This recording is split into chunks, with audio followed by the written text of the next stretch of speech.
제5보병사단의 연병장은 한여름의 자결하는 태양 아래 마치 거대한 용광로처럼 끓어오르고 있었고, 지면에서 피어오르는 아지랑이는 병사들의 시야를 어지럽혔다. 1000여 명에 달하는 병사들이 연병장에 집결해 있었지만 그들의 모습에서 정예 부대의 기강이나 절도는 전혀 찾아볼 수 없었으며 오직 지루함과 피로만이 가득했다. 병사들의 군복은 땀에 절어 있었고 대열은 삐뚤빼뚤했으며 간부들조차 그들을 통제하기보다는 그늘을 찾아 부채질을 하거나 잡담을 나누기에 바빴다. 이곳은 국방의 의무를 수행하는 신성한 장소가 아니라 마치 버려진 수용소처럼 활기를 잃은 채 부패의 냄새를 풍기고 있었다. 연병장 단상 아래에는 이번 사열을 지휘하는 최소령이 거만한 자세로 서서 자신의 군화 끝을 내려다보며 짜증 섞인 표정으로 시간을 확인하고 있었다.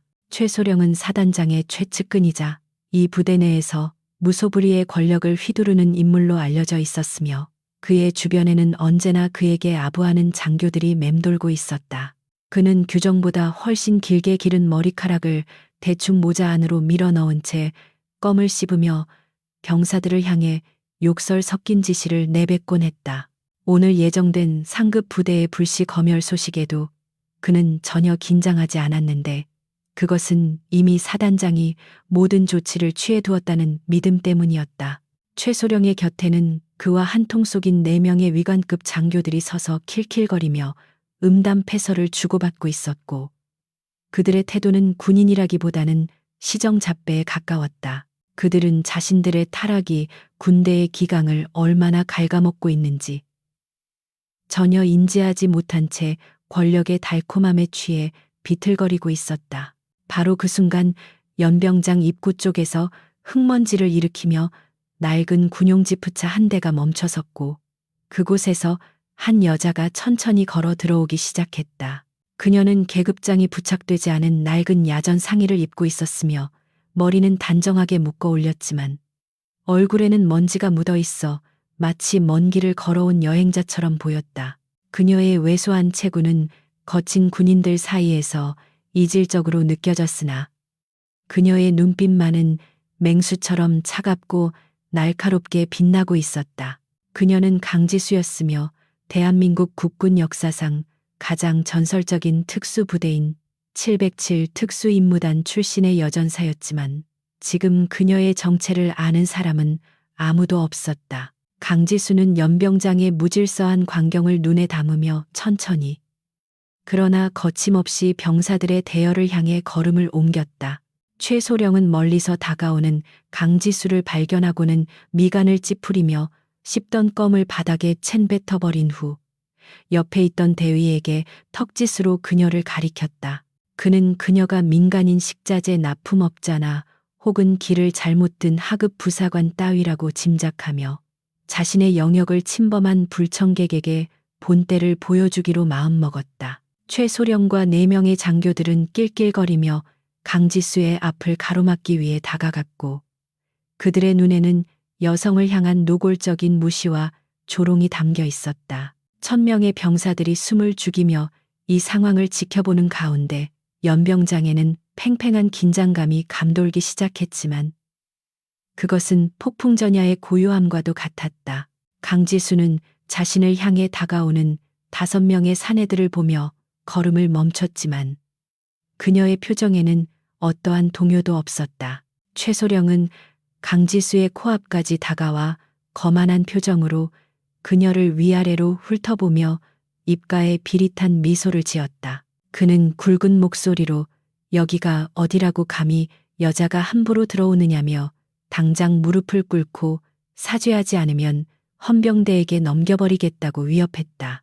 그의 뒤에 서 있던 장교들은 최소령의 말에 맞장구를 치며 그녀의 외모를 비하하는 성희롱적인 발언을 서슴지 않았고 그 소리는 연병장에 있는 병사들에게까지 똑똑히 들렸다. 강지수는 그들의 더러운 언사를 묵묵히 들으며 천천히 고개를 들어 최소령의 눈을 똑바로 응시했다. 그녀의 눈동자 깊은 곳에서는 억눌린 분노가 소용돌이치고 있었지만 그녀는 지극히 차분한 목소리로 길을 비키라고 명령했다. 강지수의 당당한 태도에 자존심이 상한 최소령은 얼굴이 불그락푸르락해지며 인연이 미쳤다며 고래고래 소리를 지르기 시작했다. 그는 부하 장교들에게 눈짓을 보내며 당장 저 건방진 여자를 끌어내려 바닥에 패대기 치라고 명령했다. 명령을 받은 4명의 장교들은 기다렸다는 듯이 강지수에게 달려들었고 거칠게 그녀의 팔과 어깨를 잡아채며 힘으로 제압하려 했다. 강지수는 저항하지 않고 그들의 힘에 밀리는 척하며 중심을 잃은 듯 비틀거렸고 그들은 기세등등하게 그녀를 흙바닥으로 거칠게 내동댕이 쳤다. 흙먼지가 피어오르며 강지수의 몸이 바닥에 처박히자 최소령은 만족스러운 듯 큰 소리로 웃어 젖혔고 병사들 사이에서는 안타까움과 공포가 뒤섞인 탄식이 흘러나왔다. 바닥에 쓰러진 강지수의 군복은 흙투성이가 되었고 묶었던 머리카락은 흐트러져 얼굴을 가렸지만 그녀는 고통스러운 신음소리 한 번 내지 않았다. 그녀의 손가락이 흙바닥을 꽉 움켜쥐는 순간 그녀의 뇌리에는 과거 707 특수임무단 시절 겪었던 지옥 같은 훈련과 작전들이 주마등처럼 스쳐 지나갔다. 그녀는 적진 한가운데서도 살아남은 인간 병기였으며 이런 쓰레기 같은 장교들에게 모욕을 당할 존재가 아니었다. 그녀는 이 상황을 단순한 폭행 사건이 아니라 군의 기강을 바로잡고 썩은 환부를 도려낼 명분으로 삼기로 결심했다. 강지수가 천천히 고개를 들었을 때 그녀의 눈빛은 더 이상 인간의 것이 아니었으며 먹잇감을 노리는 최상위 포식자의 살기로 가득 차 있었다. 최소령이 쓰러진 강지수의 머리를 군화 발로 짓밟으려는 순간 믿을 수 없는 일이 벌어졌는데 그것은 찰나의 순간이었다. 강지수는 전광석화와 같은 속도로 최소령의 발목을 낚아채 비틀어버렸고 동시에 회전력을 이용해 몸을 일으키며 그의 무릎 관절을 가격했다. 끔찍한 파열음과 함께 최소령이 비명을 지르며 고꾸라지자 주변에 있던 4명의 장교들이 당황하여 달려들었다. 하지만 강지수는 이미 그들의 움직임을 간파하고 있었으며 마치 춤을 추듯 유연하게 그들의 주먹을 피하며 급소를 타격하기 시작했다. 그녀의 손날이 한 장교의 목을 강타하자 그는 거품을 물며 쓰러졌고 또 다른 장교는 명치를 가격당해 숨을 쉬지 못한 채 바닥을 뒹굴었다.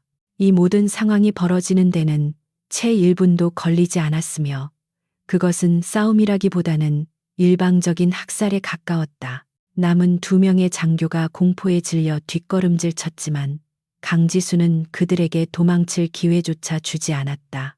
그녀는 순식간에 거리를 좁혀 한 명의 팔을 꺾어 어깨 관절을 탈구시켰고 나머지 한 명의 턱을 올려차 기절시켜버렸다. 5명의 건장한 장교들이 순식간에 바닥에 쓰러져 고통에 몸부림치거나 의식을 잃은 광경은 비현실적일 정도로 충격적이었다. 1000명의 병사들은 눈앞에서 벌어진 믿기 힘든 광경에 입을 다물지 못한 채 침묵에 빠졌고 연병장에는 오직 장교들의 신음 소리만이 울려 퍼졌다. 강지수는 흐트러진 옷매무새를 다듬으며 거친 숨을 몰아쉬는 대신 차분하게 호흡을 가다듬었다. 그녀는 쓰러져 있는 최소령에게 다가가 그의 멱살을 잡아 일으켜 세운 뒤 그의 눈을 똑바로 바라보며 차가운 미소를 지었다. 최소령은 공포와 고통으로 일그러진 얼굴로 그녀를 올려다보며 덜덜 떨고 있었는데 그는 자신이 건드려서는 안 될 존재를 건드렸다는 것을 본능적으로 깨달았다. 강지수는 주머니에서 미리 준비해둔 검은색 베레모를 꺼냈었고 그 베레모 중앙에는 707 특수임무단을 상징하는 백호 마크가 선명하게 빛나고 있었다. 그리고 그녀는 자신의 오른쪽 가슴 주머니에 붙어있던 벨크로 덮개를 떼어냈는데 그곳에는 찬란하게 빛나는 별 하나, 즉 준장의 계급장이 숨겨져 있었다. 그녀의 어깨 위에서 햇빛을 받아 번쩍이는 원스타 계급장을 본 순간 연병장에 있던 모든 병사들과 의식이 남아있던 장교들은 경악을 금치 못했다. 그저 나약한 여자라고 생각했던 존재가 대한민국 육군 준장이자 전설적인 707 부대의 지휘관이라는 사실은 그들의 뇌리를 강타하는 충격이었다. 최소령은 사색이 되어 입을 뻐끔거렸지만 충격으로 인해 아무런 말도 나오지 않았고 그의 바지는 공포로 인한 실금으로 젖어들기 시작했다. 강지수는 그를 쓰레기 버리듯 바닥에 내동댕이 친 후 연병장을 가득 메운 1,000명의 병사들을 향해 천천히 돌아섰다. 그녀의 왜소했던 등은 이제 그 어떤 거인보다도 거대해 보였으며 그녀가 뿜어내는 압도적인 카리스마는 연병장의 공기를 완전히 장악해버렸다. 강지수는 쩌렁쩌렁한 목소리로 전 병사들에게 차렷 자세를 명했고 그 목소리는 마이크 없이도 연병장 구석구석까지 울려 퍼졌다. 얼어붙어 있던 1,000명의 병사들은 반사적으로 발을 구르며 차렷 자세를 취했고 그 소리는 지축을 뒤흔들 만큼 우렁찼다. 강지수는 쓰러진 장교들을 손가락으로 가리키며 군인의 본분을 망각하고 권력을 남용한 자들의 말로를 똑똑히 지켜보라고 일갈했다. 그녀는 자신이 오늘부로 이 썩어빠진 사단을 감찰하기 위해 파견된 감찰단장임을 선포했고 누구든 불의를 보고도 침묵하거나 부정에 가담한다면 이들과 똑같은 꼴을 당하게 될 것이라고 경고했다. 병사들의 눈빛은 두려움에서 경외심으로 바뀌기 시작했고 그들의 가슴 속에서는 오랫동안 잊고 있었던 군인으로서의 뜨거운 피가 다시 끓어오르는 것을 느꼈다. 연병장을 뒤덮었던 정적은 구급차의 날카로운 사이렌 소리에 의해 산산조각 났으며 의무병들이 당황한 기색으로 들것을 들고 뛰어오기 시작했다. 바닥에 쓰러진 5명의 장교들은 고통에 찬 신음 소리를 내뱉거나 의식을 잃은 채 축 늘어져 있었고 뼈가 부러진 기괴한 각도는 보는 이들의 등골을 서늘하게 만들었다. 병사들은 감히 소리를 내지 못하고 눈동자만 굴리며 이 비현실적인 상황을 지켜보고 있었는데 그들의 눈에는 공포와 경외심이 뒤섞여 혼란스러운 빛이 감돌았다. 강지수 준장은 자신의 발밑에서 벌어지는 아수라장에는 전혀 관심이 없는 듯 그저 차가운 눈빛으로 먼 산을 응시하며 흐트러진 호흡을 가다듬고 있었다. 그녀의 주변에는 보이지 않는 결계가 처진 듯 누구도 감히 접근하지 못했고 헌병들이 도착할 때까지 그 공간은 오직 그녀만의 것이었다. 사단 본부 건물 3층에 위치한 사단장실에서는 박대령이 창문을 통해 연병장의 소란을 내려다보며 믿을 수 없다는 듯 입을 벌린 채 굳어 있었다. 그는 자신의 오른팔이나 다름없는 최소령과 신복들이 단 한 명의 여자에게 무참히 짓밟히는 광경을 목격하고는 극심한 현기증을 느꼈다. 박대령의 손에 들려있던 고급 크리스털 위스키 잔이 바닥으로 떨어져 산산조각 났지만 그는 파편이 튀는 것조차 인지하지 못할 정도로 큰 충격에 빠져 있었다. 그는 즉시 인터폰을 집어들고 헌병대장에게 고함을 지르며 당장 저 미친 여자를 구금하라고 명령했고 그의 목소리는 분노와 두려움으로 인해 갈라지고 떨리고 있었다. 박대령은 저 여자가 달고 있는 별이 진짜일 리 없다고 스스로에게 최면을 걸듯 되뇌었지만 마음 한구석에서는 불길한 예감이 독버섯처럼 피어오르고 있었다. 박대령은 책상 위를 어지럽게 널려있는 서류들을 거칠게 쓸어버리며 짐승처럼 으르렁거렸고 그의 눈은 붉게 충혈되어 살기를 띠기 시작했다. 그는 이 사단 내에서 왕이나 다름없는 존재로 군림하며 온갖 부정부패를 저질러 왔고 자신의 왕국이 무너지는 것을 절대 용납할 수 없었다. 그는 즉시 부관을 호출하여 연병장에 있는 병사들의 입단속을 철저히 시키고 외부로 정보가 새나가는 것을 막기 위해 모든 통신망을 차단하라고 지시했다.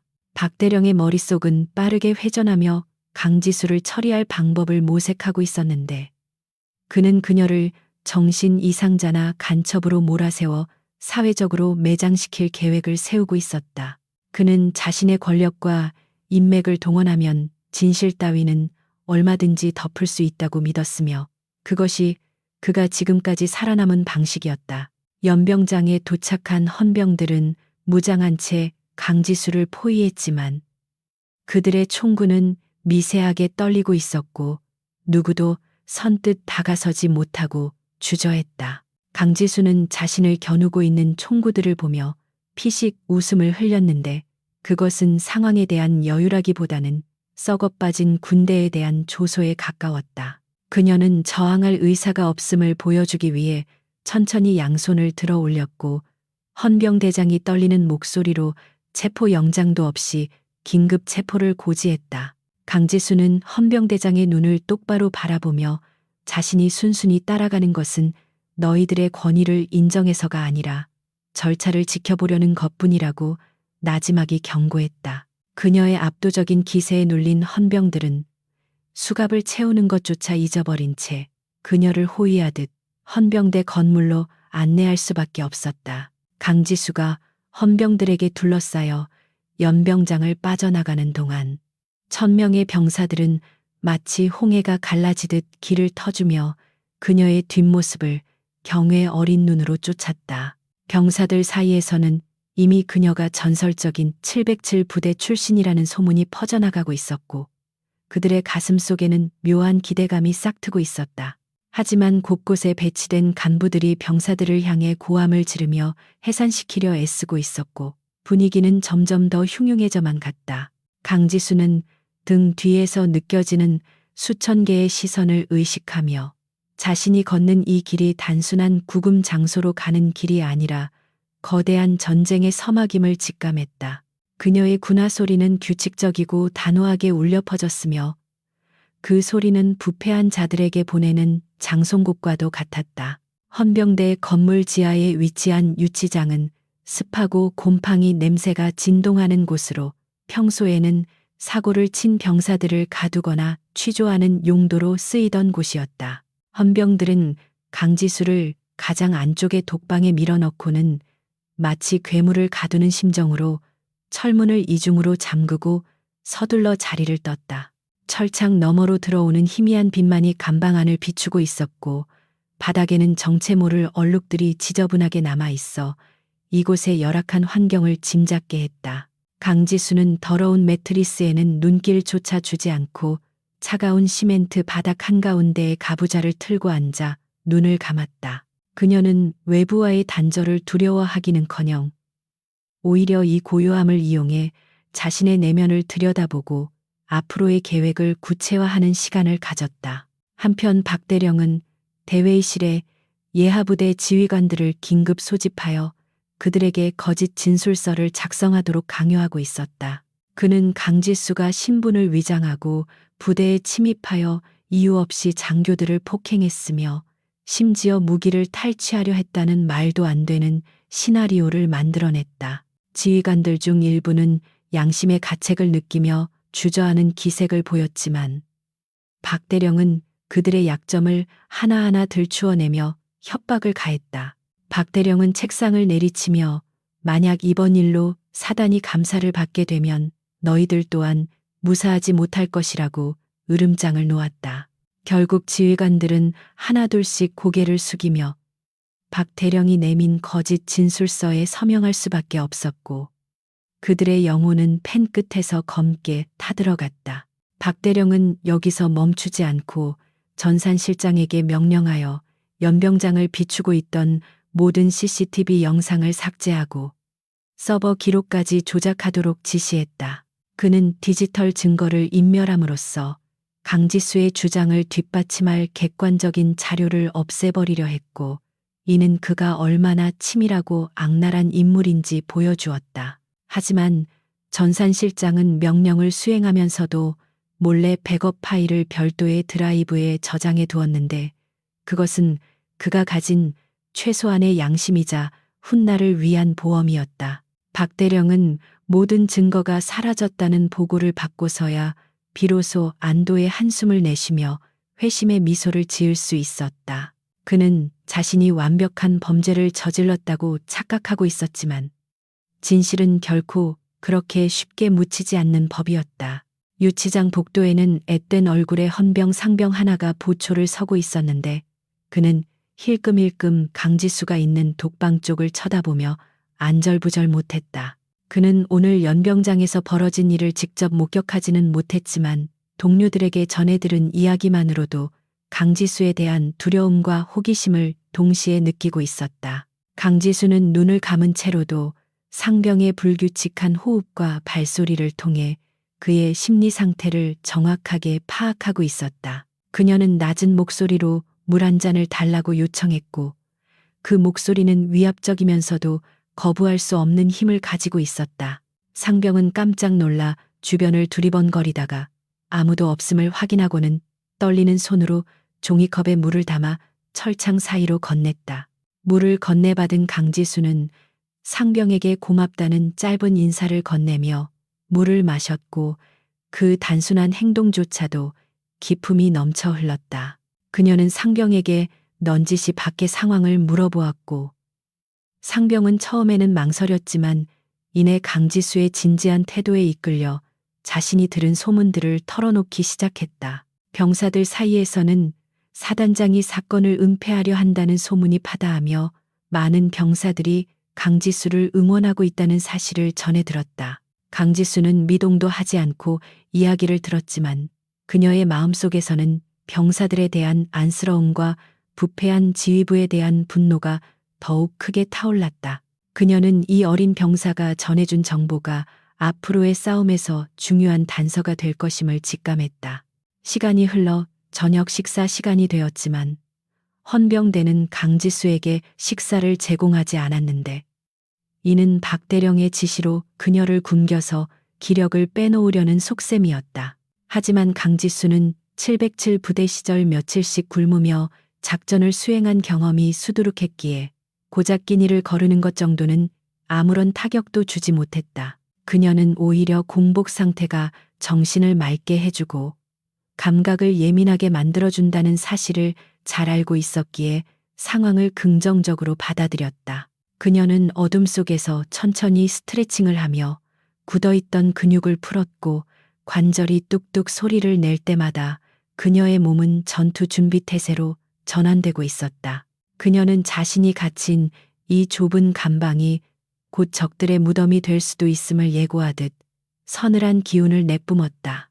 박대령은 집무실에서 자신의 비선 라인인 국방부 고위 관계자에게 전화를 걸어 상황을 보고하고 도움을 요청하고 있었다. 그는 수화기를 붙잡고 비굴한 목소리로 굽신거리며 이번 일만 잘 처리해주면 다음 진급 심사 때 막대한 뇌물을 상납하겠다고 약속했다. 전화기 너머의 인물은 짜증 섞인 목소리로 이를 조용히 처리하라고 질책하면서도 결국 박대령의 제안을 받아들였다. 통화를 마친 박대령은 식은땀을 닦아내며 의자에 깊숙이 몸을 파묻었고 창밖으로 보이는 어두운 밤하늘이 마치 자신의 미래처럼 암울하게 느껴졌다. 그는 강지수라는 존재가 단순한 군인이 아니라 거대한 태풍의 눈이라는 사실을 뼈저리게 실감하고 있었다. 밤이 깊어지자 헌병대 건물은 쥐 죽은 듯 고요해졌고 가끔 들려오는 풀벌레 소리만이 정막을 깨고 있었다. 강지수는 감방 천장 구석에 설치된 감시 카메라의 붉은 불빛이 깜빡이는 것을 발견하고는 그 카메라가 박대령의 집무실과 연결되어 있을 것이라 추측했다. 그녀는 카메라를 향해 천천히 다가가 렌즈를 정면으로 응시하며 섬뜩한 미소를 지어 보였는데 이는 박대령에게 보내는 무언의 선전포고였다. 모니터로 그 모습을 지켜보던 박대령은 소스라치게 놀라 커피 잔을 엎질렀고 강지수의 눈빛이 마치 화면을 뚫고 나와 자신의 목을 조르는 것 같은 착각에 빠졌다. 그는 공포를 이기기 위해 독한 술을 연거푸 들이켰지만 취기는커녕 정신이 더욱 또렷해지는 고통을 겪어야 했다.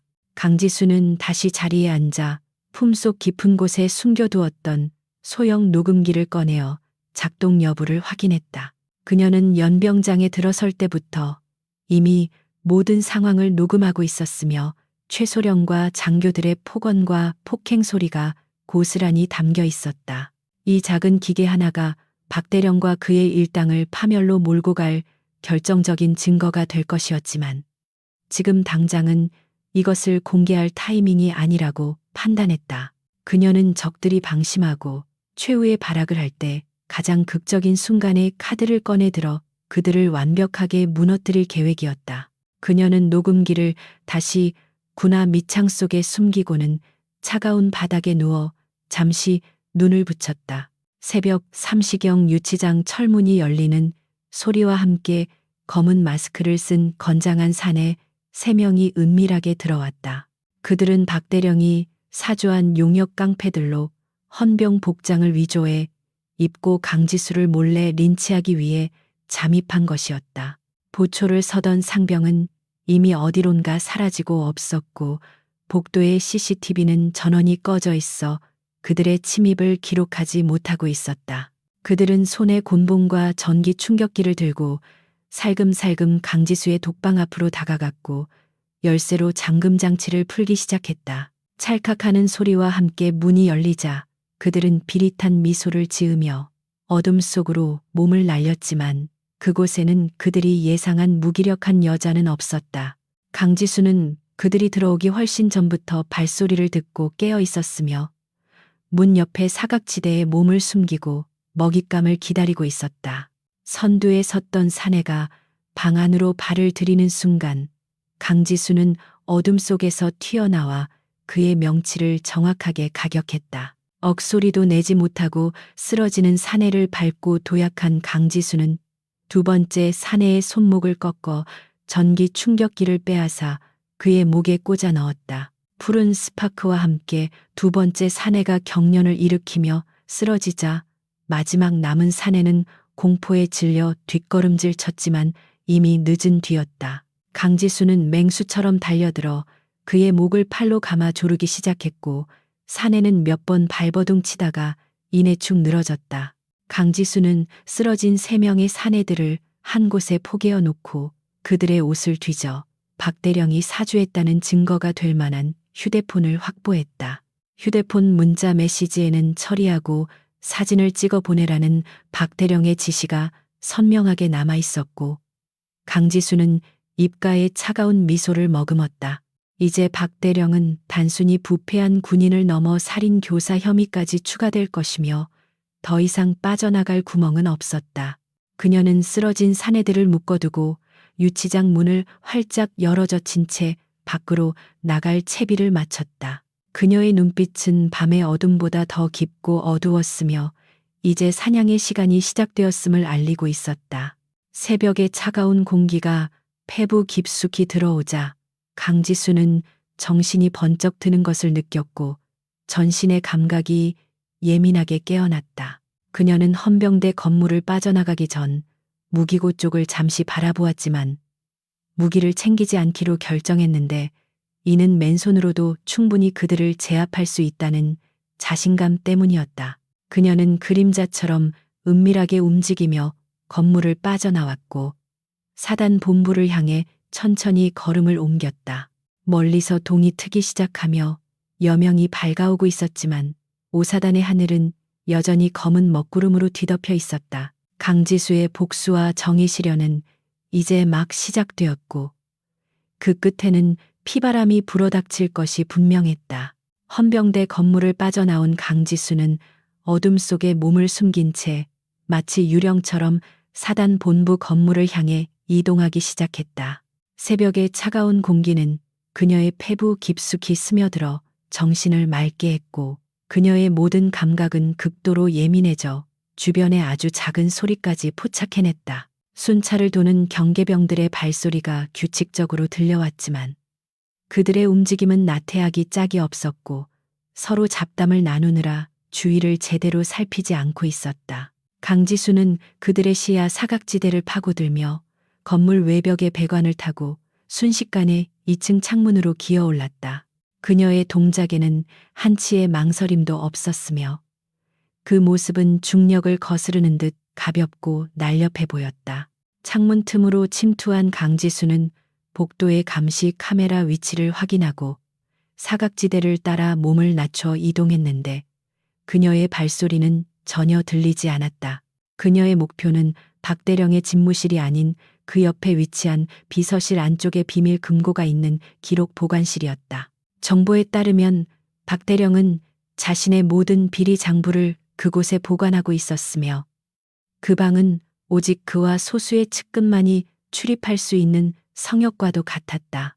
복도 끝에서 당직 사관이 졸고 있는 모습이 보였지만 강지수는 그림자처럼 그를 스쳐 지나갔고 사관은 자신의 뒤로 누군가 지나갔다는 사실조차 인지하지 못했다. 이것은 단순한 잠입 기술이 아니라 수많은 실전 경험을 통해 체득한 생존 본능의 발현이었다. 기록 보관실 문 앞에는 최신형 디지털 도어록이 설치되어 있었지만 강지수에게는 그저 장난감에 불과했다. 그녀는 주머니에서 꺼낸 소형 해킹 툴을 도어록 단자에 연결했고 몇 초 지나지 않아 기계적인 신호음과 함께 잠금 장치가 해제되었다. 문을 열고 들어선 내부는 창문이 없어 칠흑 같은 어둠에 쌓여 있었지만 강지수는 소형 전술 라이트를 입에 물고 능숙하게 내부를 수색하기 시작했다. 방 안에는 곰팡이 냄새와 오래된 종이 냄새가 섞여 묘한 악취를 풍기고 있었는데 그것은 마치 부패한 권력의 냄새처럼 역겹게 느껴졌다. 그녀는 벽면에 걸린 거대한 족자를 걷어내고 그 뒤에 숨겨진 구형 다이얼 금고를 찾아냈다. 금고를 여는 것은 시간 문제였으며 강지수는 청진기 없이도 미세한 클릭 소리를 손끝의 감각으로 감지하며 다이얼을 돌렸다. 찰칵하는 경쾌한 소리와 함께 육중한 금고 문이 열리자 그 안에는 현금 뭉치와 함께 검은색 가죽 표지의 두꺼운 장부들이 빼곡히 들어차 있었다. 강지수는 장부를 꺼내 내용을 훑어보기 시작했고 페이지를 넘길 때마다 그녀의 미간은 점점 더 깊게 찌푸려졌다. 그곳에는 병사들에게 지급되어야 할 부식비를 횡령하여 저질 식자재를 납품받은 내역과 유통기한이 지난 전투 식량을 폐기하지 않고 재활용한 기록들이 상세히 적혀 있었다. 병사들이 왜 그렇게 힘이 없고 말라 있었는지에 대한 명백한 증거가 바로 이 장부 속에 담겨 있었다. 더욱 충격적인 것은 군수품 불법 유출에 관한 기록이었는데 총기 부품과 탄약 일부가 민간의 불법 조직으로 흘러들어간 정황이 포착되었다. 박대령은 단순히 돈을 착복하는 수준을 넘어 국가의 안보를 팔아먹는 매국노와 다름없는 짓을 저지르고 있었던 것이다. 장부 사이에는 박대령이 뇌물을 상납한 고위 장성들의 명단까지 적혀 있어 이 부패의 사슬이 얼마나 거대하고 견고한지 짐작게 했다. 강지수의 손은 분노로 인해 미세하게 떨리기 시작했고 그녀는 이 쓰레기들을 단 한 명도 남겨두지 않고 처단하겠다고 다짐했다. 그녀가 목숨을 걸고 지켜온 조국과 군복의 명예가 이런 자들에 의해 더럽혀지고 있다는 사실을 참을 수 없었다. 장부를 넘기던 강지수의 시선이 문득 자신의 손등에 난 흉터에 머물자 그녀의 의식은 순식간에 과거의 기억 속으로 빨려 들어갔다. 그 흉터는 707 특수임무단 신입 대원 시절 지옥주 훈련을 받다가 찢어진 상처였는데 당시에는 꿰맬 시간도 없어 대충 테이프를 감고 훈련을 지속했었다. 뇌리에 스치는 기억 속의 훈련장은 온통 진흙탕이었고 쏟아지는 폭우 속에서 동기들과 함께 수백 킬로그램의 고무 보트를 머리에 이고 있었다. 숨이 턱까지 차오르고 다리가 끊어질 듯한 고통 속에서도 그들은 악을 쓰며 군가를 불렀고 서로의 눈을 보며 버텨냈다. 그들에게 군인이란 단순히 직업이 아니라 목숨을 걸고 전우와 국가를 지키는 숭고한 사명이었다. 그 시절 그녀와 동료들은 영하 20도의 혹한기에도 얼음을 깨고 물속에 들어가 추위를 견뎌냈으며 며칠씩 잠을 자지 않고 산악 행군을 했다. 그토록 혹독한 훈련을 견뎌낼 수 있었던 유일한 이유는 자신들이 대한민국 최정예 부대라는 자부심과 국민을 지킨다는 사명감 때문이었다. 교관은 항상 그들에게 너희가 흘린 땀 한 방울이 국민의 피 한 방울을 대신한다고 가르쳤고 강지수는 그 말을 신념처럼 가슴에 새기고 살았다. 그런데 지금 눈앞에 펼쳐진 현실은 고위 장교들이 병사들의 고열을 빨아먹으며 호의호식하는 추악한 모습뿐이었다. 과거의 영광스러운 기억과 현재의 더러운 현실이 교차하며 강지수의 가슴 속에서는 뜨거운 불길이 치솟아 올랐다. 강지수는 기억 속의 차가운 빗물과 진흙 냄새를 뒤로하고 다시 냉혹한 현실로 돌아와 장부들을 챙겨 배낭에 넣었다. 그녀는 박대령이 숨겨둔 비자금 중 일부를 꺼내어 챙겼는데 이것은 나중에 병사들을 위한 위로금으로 사용할 생각이었다. 그녀는 금고 안에 있던 서류들을 스마트폰으로 촬영하여 클라우드 서버에 전송함으로써 만약의 사태에 대비해 이중으로 증거를 확보했다. 이제 그녀의 손에는 박태령의 목줄을 잠 수 있는 확실한 무기가 쥐어졌고 더 이상 숨어서 움직일 필요가 없어졌다. 그녀는 기록 보관실을 나서기 전 금고 문을 활짝 열어두고 박대령이 가장 아끼는 양주병을 바닥에 깨뜨려 자신의 방문 흔적을 노골적으로 남겼다. 복도로 나온 강지수는 아까보다 더욱 과감한 움직임으로 계단을 내려왔는데 이제 곧 날이 밝으면 본격적인 소동이 일어날 것이 뻔했다. 그녀는 박대령이 이 사실을 알게 되었을 때 지을 표정을 상상하며 입가에 비웃음을 흘렸지만 긴장의 끈은 놓지 않았다. 1층 로비에는 야간 당직병들이 교대 준비를 하며 분주하게 움직이고 있었기에 정문으로 나가는 것은 위험했다. 강지수는 지하 보일러실로 연결되는 통로를 이용해 건물 밖으로 빠져나가는 경로를 택했고 어둡고 습한 지하 통로는 그녀에게 익숙한 전장과도 같았다. 쥐들이 찍찍거리며 도망가는 소리만이 그녀의 발자국 소리를 대신했고 그녀는 어둠과 하나가 되어 움직였다. 건물 밖으로 나오자 동쪽 하늘이 붉게 물들기 시작하며 아침 해가 떠오르고 있었지만 사단 영내의 공기는 여전히 무겁게 가라앉아 있었다. 강지수는 숲이 우거진 부대의 뒤편의 야산으로 방향을 잡았는데 그곳은 그녀가 미리 봐둔 은신처이자 반격을 준비하기 위한 최적의 장소였다. 그녀는 숲속으로 들어가며 자신의 흔적을 지우는 것을 잊지 않았고 나뭇가지를 꺾어 방향을 표시하는 위장 전술을 사용해 추격자들을 혼란에 빠뜨릴 준비를 했다. 숲의 차가운 이슬이 그녀의 군복을 적셨지만 그녀는 오히려 그 냉기를 즐기며 머릿속으로 다음 작전을 구상했다. 이제 곧 사냥개들이 풀릴 것이고 그녀는 그들을 숲이라는 거대한 덫으로 유인할 생각이었다. 한편 사단장실에서 쪽잠을 자던 박대령은 불길한 꿈을 꾸고 식은땀을 흘리며 깨어났는데 왠지 모를 불안감이 그를 엄습했다. 그는 습관적으로 CCTV 모니터를 확인하려 했으나 화면이 모두 먹통이라는 사실을 깨닫고 욕설을 내뱉으며 전산실로 전화를 걸었다. 하지만 전화를 받는 사람은 아무도 없었고 불길한 예감은 확신으로 바뀌어 그의 심장을 조여왔다. 그는 떨리는 손으로 권총을 챙겨 들고 직접 기록 보관실로 향했는데 복도에서 마주친 당직 사관의 경례조차 무시하고 거친 숨을 몰아쉬며 달렸다. 기록 보관실 문이 열려 있고 바닥에 깨진 양주병 파편이 널려 있는 것을 본 순간 박대령의 다리는 힘이 풀려 주저앉고 말았다.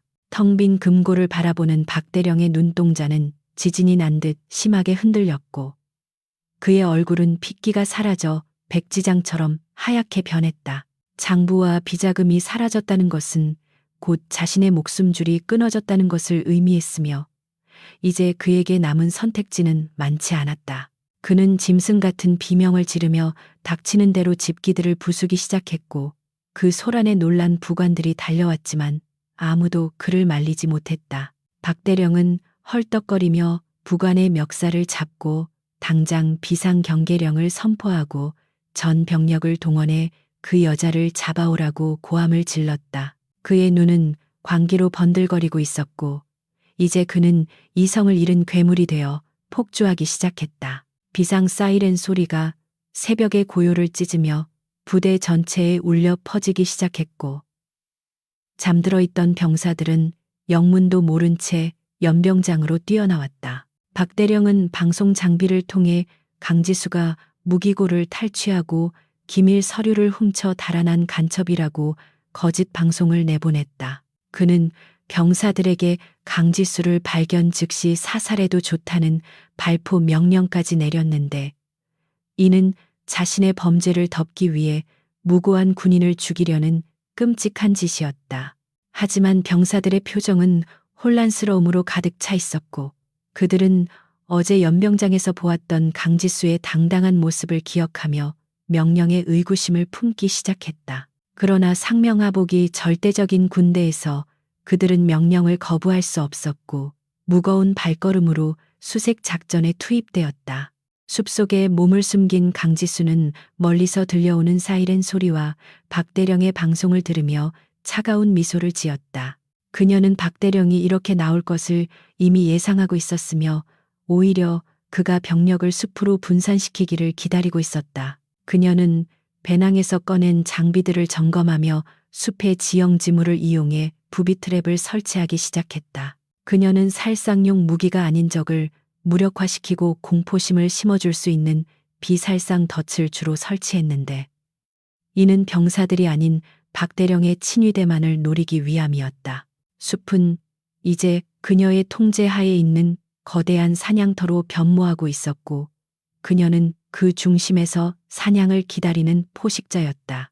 강지수는 나무 위 높은 곳에 자리를 잡고 아래를 내려다보며 접근하는 적들의 동태를 살폈다. 선두에는 박대령의 신복들로 구성된 수색조가 살기를 띠며 다가오고 있었고 그 뒤를 일반 병사들이 마지못해 따르고 있는 형국이었다. 그녀는 심호흡을 하며 마음을 가라앉혔고 손에 쥔 대검의 차가운 감촉을 느끼며 전의를 다졌다. 이제부터 벌어질 싸움은 단순한 도주가 아니라 썩은 환부를 도려내기 위한 외과 수술과도 같은 정교하고 잔혹한 과정이 될 것이었다. 나뭇잎 사이로 스며드는 아침 햇살이 그녀의 눈을 비췄지만 그녀의 눈빛은 그보다 더 뜨겁고 강렬하게 타오르고 있었다. 부대 뒷산의 숲은 대낮임에도 불구하고 울창한 나무들이 햇빛을 가려 어둑어둑한 그림자가 드리워져 있었고 축축한 이끼 냄새와 썩은 낙엽 냄새가 진동을 하고 있었다. 박대령의 명령을 받고 투입된 수색대는 김대위가 이끄는 정예병력과 일반 병사들이 섞여 있었는데 그들의 발자국 소리가 숲의 고요를 거칠게 찢어놓고 있었다. 김대위는 손에 든 K 소총의 안전장치를 풀며 병사들에게 부채꼴 대형으로 산계하여 샅샅이 뒤지라고 고함을 질렀고 그의 목소리에는 초조함과 살기가 뒤섞여 있었다. 그는 박대령에게 강지수를 반드시 사살하라는 은밀한 지시를 받았으며 성공할 경우 진급과 포상을 약속받았기에 눈에 불을 켜고 사냥감을 찾고 있었다. 하지만 숲은 그들의 침입을 거부하듯 음산한 기운을 내뿜고 있었고 병사들은 이유 모를 한기를 느끼며 몸을 떨었다. 강지수는 거대한 참나무 가지 위에 몸을 숨긴 채 나뭇잎 사이로 아래를 내려다보고 있었는데 그녀의 호흡은 나무의 숨결과 동화되어 전혀 느껴지지 않았다. 그녀는 자신의 얼굴과 손의 진흙과 숯 검댕을 발라 위장을 완벽하게 맞췄으며 숲의 일부가 되어 움직이는 그림자처럼 존재감을 지워버렸다. 그녀의 눈은 김대위와 그의 신복들이 움직이는 패턴을 냉철하게 분석하고 있었고 그들이 얼마나 엉성하고 자만심에 빠져 있는지 간파해냈다. 707 부대 시절 그녀는 이보다 더 험한 정글과 산악 지형에서 생존 훈련을 거듭했기에 이 정도의 숲은 그녀에게 안락한 안방이나 다름없었다. 그녀는 사냥감이 덫의 사정권 안으로 들어오기를 끈기 있게 기다렸고 그녀의 손가락은 나뭇가지를 쥔 채 미동도 하지 않았다.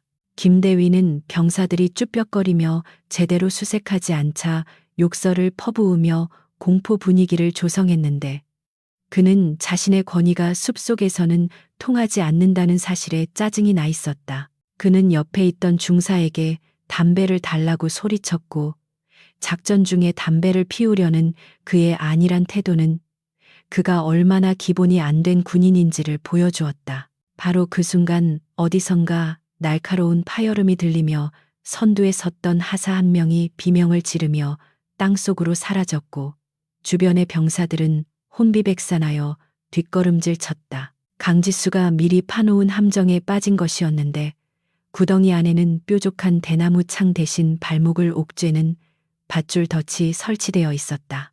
하사는 거꾸로 매달린 채 허공에서 버둥거렸고 이 갑작스러운 상황에 수색대의 대열은 순식간에 무너져 내렸다. 김대위는 당황하여 허공에 대고 사격을 가하라고 명령했고 병사들은 보이지 않는 적을 향해 맹목적으로 총을 쏘아대기 시작했다. 숲속은 총성으로 가득 찼고 나뭇가지들이 부러지며 튀어 올랐지만 정작 강지수는 그들이 쏘는 탄환이 닿지 않는 안전한 곳에서 그 광경을 차갑게 지켜보고 있었다. 그녀는 그들이 탄약을 낭비하고 공포심에 스스로 지쳐가기를 기다렸으며 이것은 심리전의 일환으로 적의 멘탈을 붕괴시키는 가장 효과적인 방법이었다.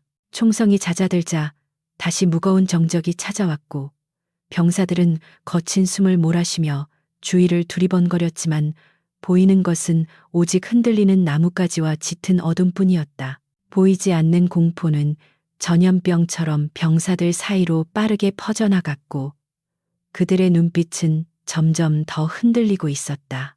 강지수는 이제 본격적인 사냥을 시작하기 위해 나무에서 소리 없이 내려와 덤불 속으로 몸을 숨겼다. 그녀는 김대위와 떨어져 홀로 수색을 하던 박대령의 신복중사 한 명을 타깃으로 삼았고 바람보다 빠르게 그의 등 뒤로 접근했다. 중사가 이상한 낌새를 느끼고 뒤를 돌아보려는 순간 강지수의 손이 그의 입을 틀어막았고 동시에 다른 손으로 목의 경동맥을 강하게 압박했다. 중사는 억소리 한 번 내지 못하고 눈이 뒤집히며 기절해 버렸고 강지수는 그를 덤불 속에 조용히 눕혀놓고는 사라졌다. 그녀는 살인을 하지 않겠다는 원칙을 지키면서도 적을 확실하게 무력화시키는 방법을 택했는데 이는 살아남은 자들에게 더 큰 공포를 심어주기 위함이었다. 시간이 지날수록 수색대원들은 하나둘씩 소리 소문 없이 사라져갔고 무전기에서는 응답 없는 잡음만이 계속해서 흘러나왔다. 김대위는 부하들의 이름을 목 놓아 불렀지만 돌아오는 것은 숲의 메아리뿐이었고 그의 등줄기에는 식은땀이 비오듯 흐르기 시작했다. 그는 병사들을 한 곳에 모으려 했지만 숲의 지형과 강지수의 유인 전술로 인해 병력은 이미 뿔뿔이 흩어진 상태였다. 병사들은 귀신에 홀린 듯한 기분을 느끼며 공황 상태에 빠졌고 일부는 무기를 버리고 도망치고 싶은 충동을 억누르고 있었다. 강지수는 숲 전체를 자신의 통제하에 두고 마치 체스판의 말을 움직이듯 적들을 요리하고 있었다. 강지수는 나무 뒤에 숨어 떨고 있는 어린 일병을 발견하고는 천천히 다가갔는데 일병은 인기척에 놀라 총구를 겨누었지만 손이 너무 심하게 떨려 제대로 조준조차 하지 못했다. 강지수는 양손을 들어 적에가 없음을 보여주며 낮은 목소리로 자신은 너희를 해칠 생각이 없으니 조용히 있으라고 타일렀다. 그녀의 눈빛에는 카리스마와 함께 알 수 없는 따뜻함이 담겨 있어 일병은 저도 모르게 총구를 내리고 주저앉아 버렸다. 강지수는 일병의 어깨를 가볍게 두드려주고는 다시 어둠 속으로 사라졌고 일병은 그녀가 떠난 자리를 멍하니 바라보며 자신이 알고 있던 악마 같은 탈영병의 이미지가 거짓임을 깨달았다. 그녀는 부패한 간부들만을 노리고 있었고 병사들은 그 사실을 직감적으로 알아채기 시작했다. 김대위는 이제 이성을 잃고 숲을 향해 욕설을 퍼부으며 미친 듯이 난사를 해대기 시작했는데 그의 탄창은 바닥을 드러내고 있었다. 그는 나무 뒤에서 부스럭거리는 소리가 들리자 즉시 그쪽으로 달려가 총머리를 휘둘렀지만 그곳에는 아무도 없었고 대신 밧줄에 매달린 커다란 통나무가 그를 향해 날아왔다. 둔탁한 타격음과 함께 김대위는 가슴을 얻어맞고 뒤로 나뒹굴었으며 갈비뼈가 부러지는 듯한 극심한 고통에 비명을 질렀다. 그가 고통에 몸부림치며 고개를 들었을 때 그의 앞에는 흑투성이가 된 군복을 입은 강지수가 도깨비처럼 서 있었다. 그녀의 역광을 받은 실루엣은 마치 저승사자처럼 거대하고 위압적으로 보였고 김대위는 압도적인 공포에 질려 뒷걸음질 쳤다. 강지수는 쓰러진 김대위를 내려다보며 차가운 목소리로 박대령이 시킨 짓이냐고 물었지만 김대위는 대답 대신 품속에서 대검을 꺼내 기습적으로 찔러 들어왔다. 하지만 강지수는 그의 공격을 가볍게 피하며 그의 손목을 발로 차 대검을 떨어뜨리게 만들었고 이어서 그의 정강이를 걷어차 무릎을 꿇렸다. 그녀의 동작은 군더더기 없이 깔끔하고 강력했으며 김대위는 단 한 번의 유효타도 날리지 못한 채 처참하게 제압당했다. 강지수는 그의 멱살을 잡고 들어 올려 나무 기둥에 거칠게 밀어붙였고 그녀의 눈빛은 그를 당장이라도 찢어 죽일 듯 흉흉하게 빛나고 있었다. 김대위는 숨이 막혀 축깃거리면서도 살려달라고 애원했고 그의 비굴한 모습은 조금 전의 거만함과는 대조적이었다. 강지수는 김대위에게서 무전기를 빼앗아 주파수를 4단 지휘 통제실 채널로 맞추고 송신 버튼을 눌렀다. 치직거리는 잡음 너머로 박대령의 다급한 목소리가 들려오자 그녀는 김대위의 비명소리가 잘 들리도록 그의 팔을 살짝 비틀었다. 박대령은 무전기 너머로 들려오는 처절한 비명소리에 경악하며 무슨 일이냐고 소리쳤고 강지수는 침착하고 서늘한 목소리로 사냥은 끝났다고 통보했다. 그녀는 박대령에게 지금 당장 병력을 물리지 않으면 당신이 보낸 사냥개들이 어떻게 되는지 똑똑히 보게 될 것이라고 경고했다. 무전기 너머의 박대령은 분노로 말을 잇지 못했고 강지수는 미련 없이 무전기를 부수어 숲속으로 던져버렸다.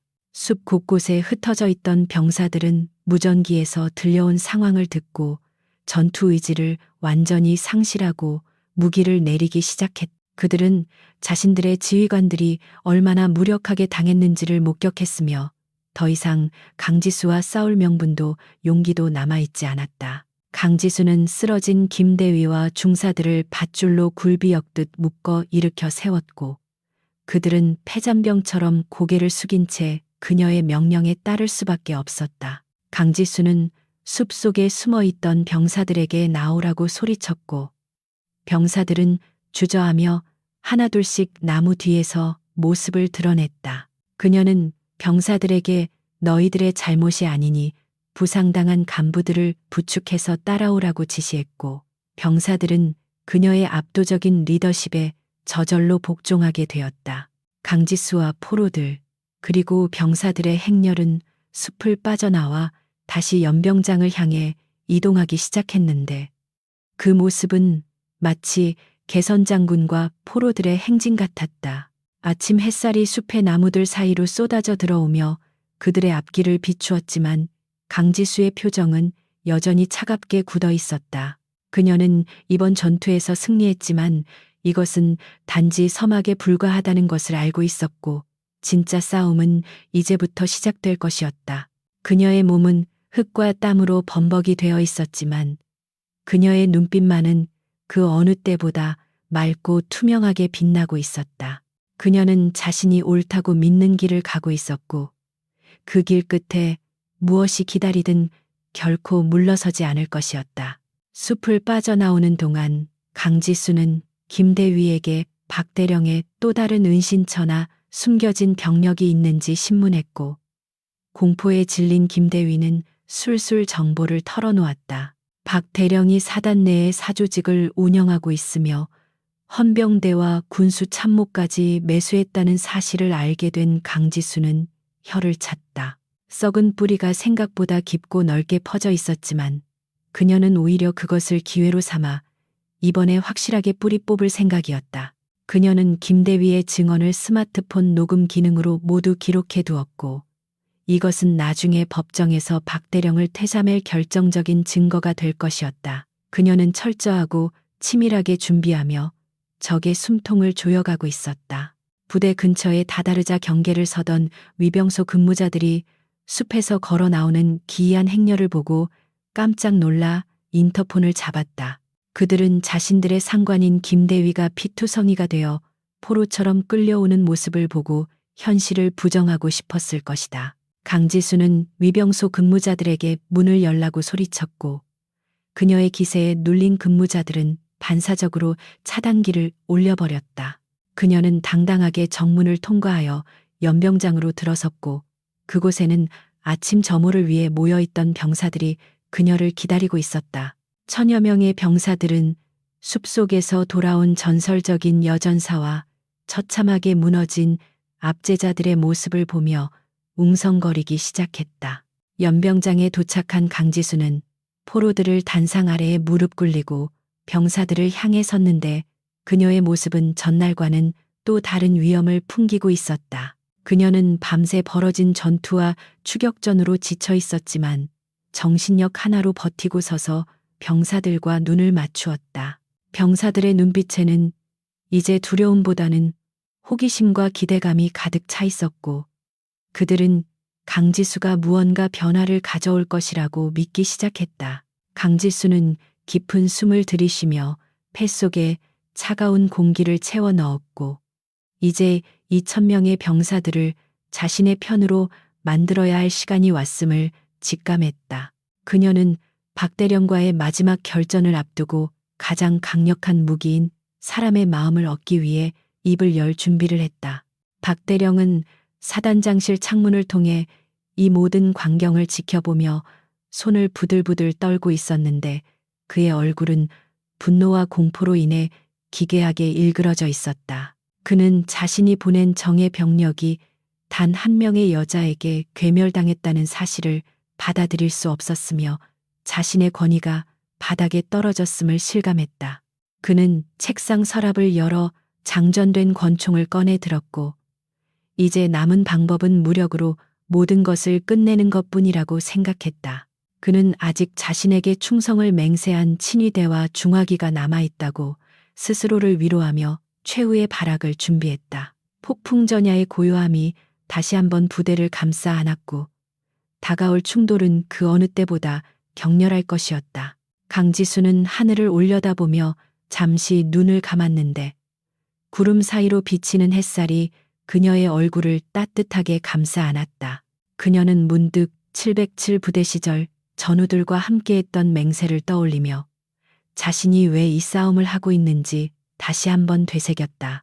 그녀는 단순히 개인적인 복수를 위해 싸우는 것이 아니라 국가와 국민을 위해 그리고 억울하게 고통받는 병사들을 위해 싸우고 있었다.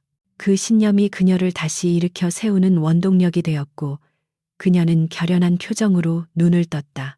이제 그녀의 뒤에는 1,000명의 병사들이 있었고 그녀는 그들의 선봉장이 되어 부패한 권력의 심장을 향해 돌진할 준비를 마쳤다. 연병장의 감도는 공기는 팽팽하게 당겨진 활시위처럼 긴장감으로 가득 차 있었고 아침 햇살이 비추는 풍경은 기묘한 대조를 이루고 있었다. 무릎을 꿇고 있는 김대위와 수색대원들은 피와 먼지로 뒤범벅이 된 채 고개를 숙이고 있었고 그들의 모습은 패배한 패잔병의 비참함 그 자체였다. 반면 그들 앞에 우뚝 서 있는 강지수 준장은 비록 군복은 흑투성이었지만 그녀의 눈빛만은 샛별처럼 빛나고 있었으며 그 위엄은 주변을 압도하기에 충분했다. 1,000여 명의 병사들은 숨소리조차 내지 못한 채 이 믿을 수 없는 광경을 지켜보고 있었고 그들의 눈동자는 혼란과 경외심 사이에서 끊임없이 흔들리고 있었다. 강지수는 천천히 고개를 돌려 병사들 한 명 한 명과 눈을 맞추었고 그 시선이 닿는 곳마다 병사들은 저도 모르게 마른 침을 삼켰다. 그때 본청 건물 쪽에서 요란한 군화 소리와 함께 박대령의 친위대라 불리는 헌병 중대가 중무장을 한 채 달려 나왔다. 그들은 박대령에게 세뇌되다시피 충성하는 병력으로 일반 병사들과는 달리 최신형 장비로 무장하고 있었으며 눈에는 살기가 등등했다. 헌병 중대장은 확성기를 들고 강지수를 향해 즉시 무장을 해제하고 투항하지 않으면 반란죄로 즉결 처형하겠다고 경고했다. 그의 목소리는 쩌렁쩌렁하게 울려 퍼졌지만 강지수는 눈 하나 깜짝하지 않았고 오히려 여유로운 미소를 지으며 그들을 바라보았다. 그녀는 이미 예상했던 시나리오라는 듯 헌병들의 총구가 자신을 겨누고 있음에도 불구하고 한 발짝도 물러서지 않는 대담함을 보였다. 강지수는 포로로 잡혀있는 김대위의 머리채를 잡아 일으켜 세우며 헌병들을 향해 인간 방패처럼 내밀었다. 김대위는 사색이 되어 쏘지 말라고 비명을 질렀고 헌병들은 당황하여 방아쇠에 걸었던 손가락을 멈칫거릴 수밖에 없었다. 강지수는 이 틈을 놓치지 않고 병사들을 향해 소리쳤는데 마이크도 없이 육성으로 내뱉는 그녀의 목소리는 연병장의 공기를 찢어밟길 듯 강렬했다. 그녀는 병사들에게 너희들이 먹어야 할 부식과 입어야 할 피복이 누구의 주머니로 들어갔는지 아느냐고 물었다. 그녀의 질문은 병사들의 가슴 깊은 곳에 억눌려 있던 의구심을 건드렸고 연병장에는 술렁거림이 일기 시작했다. 강지수는 배낭에서 아까 기록 보관실에서 훔쳐온 비밀 장부를 꺼내어 높이 쳐들고 흔들어 보였다. 그녀는 이 장부 안에 너희들의 피와 땀을 팔아넘긴 기록이 고스란히 담겨 있다며 박대령이 저지른 횡령과 방산 비리의 구체적인 내용을 폭로하기 시작했다.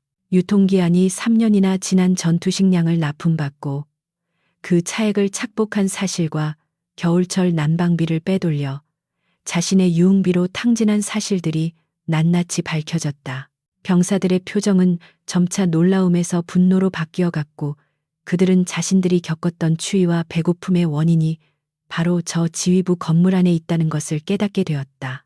헌병들조차 강지수의 폭로에 동요하며 서로의 눈치를 살피기 시작했고 대열이 조금씩 흐트러지기 시작했다.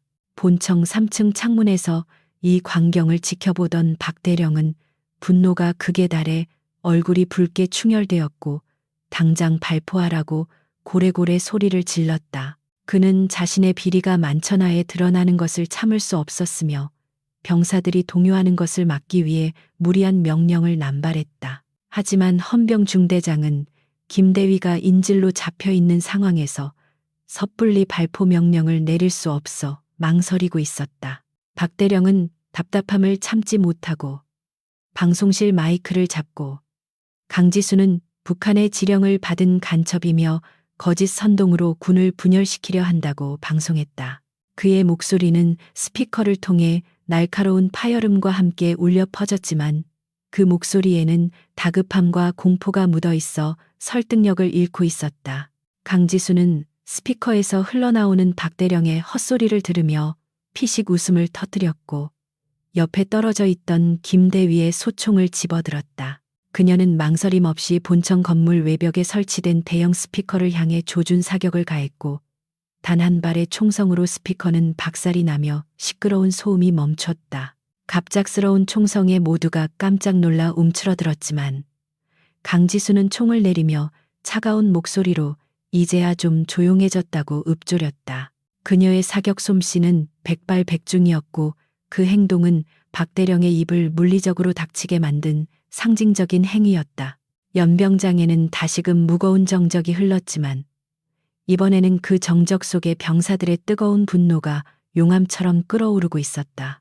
강지수는 병사들 앞으로 걸어나가며 너희들은 대한민국을 지키기 위해 온 군인이지 부패한 장교의 산호비가 아니라고 일갈했다.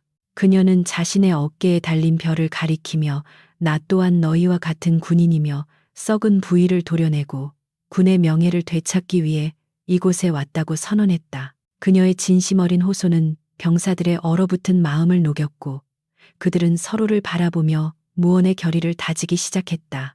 맨 앞줄에 서 있던 일병 한 명이 주먹을 꽉 쥐며 흐느끼기 시작했고 그 울음은 억울함과 서러움이 터져 나온 것이었다. 그 작은 울림은 파도처럼 번져나가 병사들 전체의 마음을 움직이는 기폭제가 되었다. 그때 대열 중간에 있던 덩치 큰 병장이 대열을 이탈하여 강지수 앞으로 걸어 나왔는데 그의 눈빛은 결연함으로 가득 차 있었다. 그는 자신의 베레모를 벗어 가슴에 품고 강지수에게 거수 경례를 올리며 우리는 더 이상 불의에 침묵하지 않겠다고 외쳤다.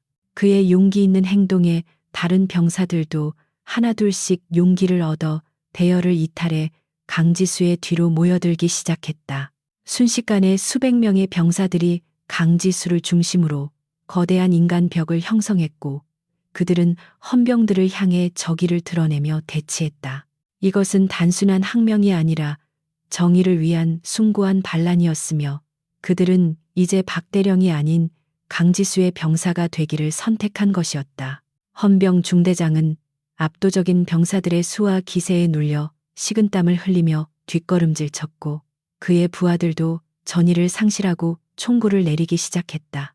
그들도 결국은 똑같은 병사들이었고 전우들에게 총을 겨눌 명분도 이유도 찾을 수 없었기 때문이었다. 강지수는 헌병들에게 너희들도 선택하라며 박대령과 함께 파멸할 것인지 아니면 명예로운 군인으로 남을 것인지를 물었다.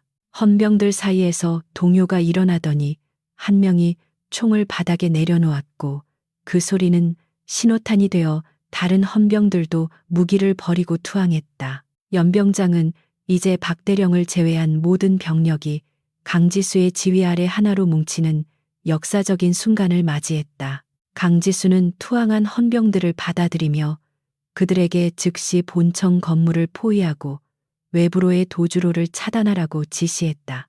그녀의 명령은 신속하고 정확했으며 병사들은 일사불란하게 움직여 건물을 겹겹이 에워쌌다. 박대령은 창문 너머로 자신의 친위대마저 돌아선 것을 보고 절망적인 비명을 지르며 커튼을 거칠게 닫아버렸다.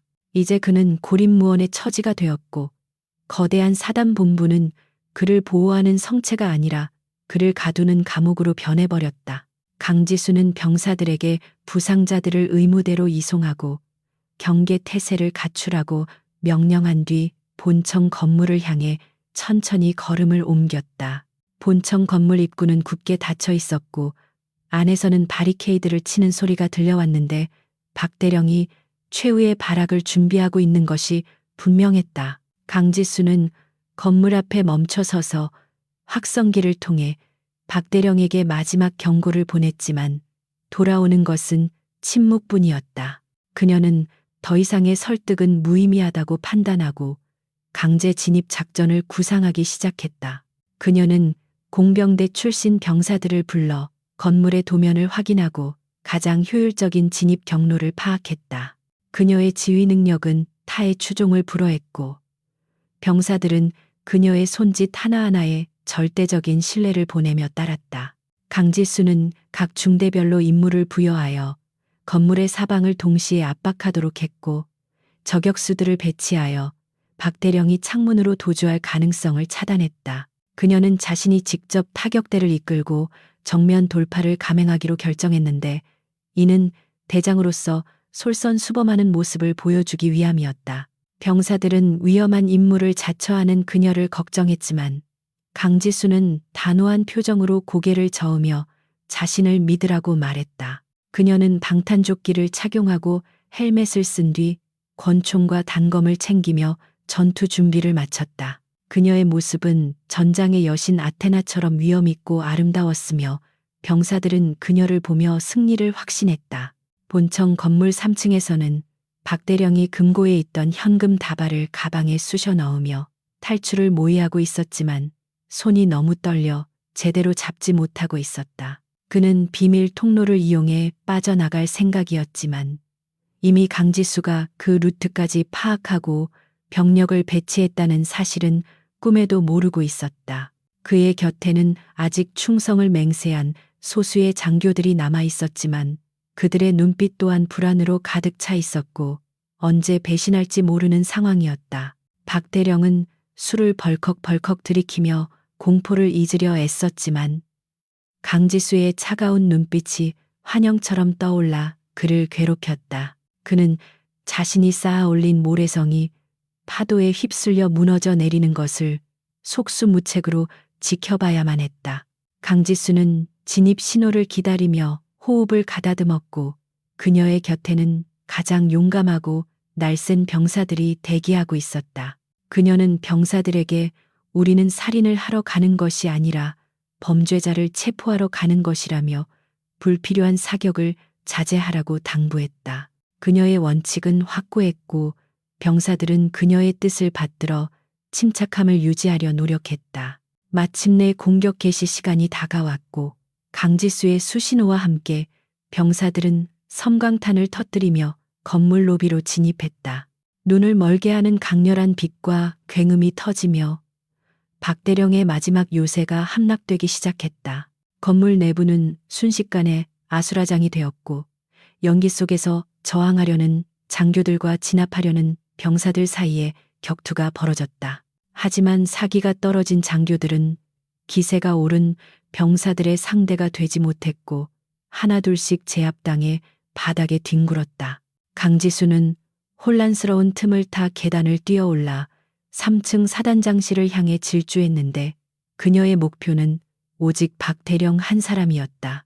복도에서 마주친 저항 세력들은 그녀의 손쉬운 먹잇감이 되었고 그녀는 거침없이 전진했다.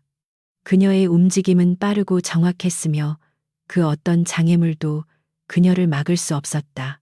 사단장실 문 앞에는 2명의 경호원이 총을 겨누고 서 있었지만 강지수는 슬라이딩을 하며 그들의 다리를 걸어 넘어뜨리고 순식간에 제압해버렸다.